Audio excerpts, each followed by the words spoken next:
Alors, dans le deuxième exercice, on va vous demander de faire la même chose, mais cette fois-ci avec des valeurs de pièces et de billets différentes. On n'a pas celles qu'on peut retrouver dans notre porte-monnaie, là on a des valeurs qui sont uniquement 1 et 7 et puis des multiples, donc 10, 70 et 100. Et on va voir ce que ça donne. Alors on part sur la première valeur comme précédemment, qui est de 49 €, et on va regarder ce que ça fait. Donc là, si j'applique l'algorithme glouton, je vais te rendre 4 pièces de 10 €, et il va me rester du coup 9 €. Je vais rendre une pièce de 7 €.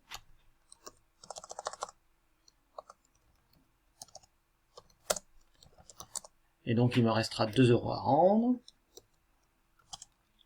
Et donc je vais rendre deux pièces de 1 €. Cette fois-ci, j'aurai terminé, il me restera plus rien à rendre. Alors quand on regarde cette solution, il se trouve que c'est la meilleure solution. On peut essayer de retrouver autrement, donc ça a bien marché avec ce système de monnaie. On va essayer maintenant sur un autre montant, 141 €. Alors pour rendre 141 €, si j'applique l'algorithme de glouton, je vais rendre un billet de 100. Donc je fais une fois 100. Et il va me rester 41 € à rendre.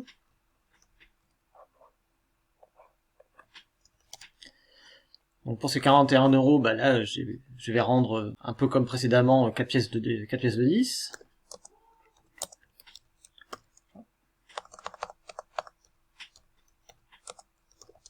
Il va me rester 1 € à rendre. Donc pour ce 1 € à rendre, je vais rendre ma pièce de 1 €.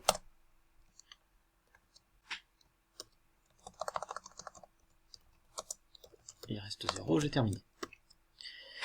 Donc ça paraît pas si mal, on a rendu 6 pièces, mais en fait c'est pas, on peut se rendre compte assez rapidement que c'est pas la façon optimale. Hein.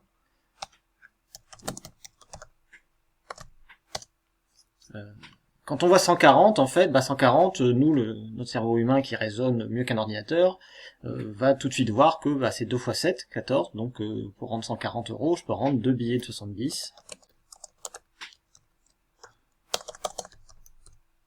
Une fois qu'on a rendu ça, il nous reste 1 €, et donc on peut rendre une pièce de 1 €. Et on a terminé. Et donc c'est plus efficace, on a rendu uniquement 3 pièces ou billets. Alors précédemment on avait rendu 6.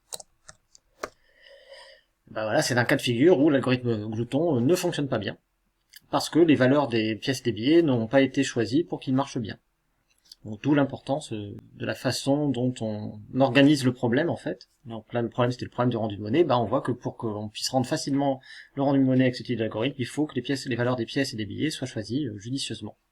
Je vous laisse passer à la suite où vous allez implémenter cet algorithme en Python, et puis vérifier comme d'habitude avec des tests que l'algorithme fonctionne bien. Alors on vous demande de faire des tests, y compris avec un système monétaire pas optimal et qui donnera pas le bon résultat. Vous pouvez reprendre les exercices tout simplement. Pour vos tests, vous reprenez les deux valeurs 49 € et 128 € avec un système monétaire qui marche bien, et puis les deux valeurs 49 € et 141 € avec un système monétaire qui marche pas bien, pour vérifier que vous obtenez bien le même résultat qu'on a obtenu, et votre algorithme devrait vous donner celui-ci, pas le meilleur résultat, il ne devrait pas vous donner la solution optimale, mais il devrait donner cette solution, puisque c'est celle-ci qu'on obtient quand on suit un algorithme glouton.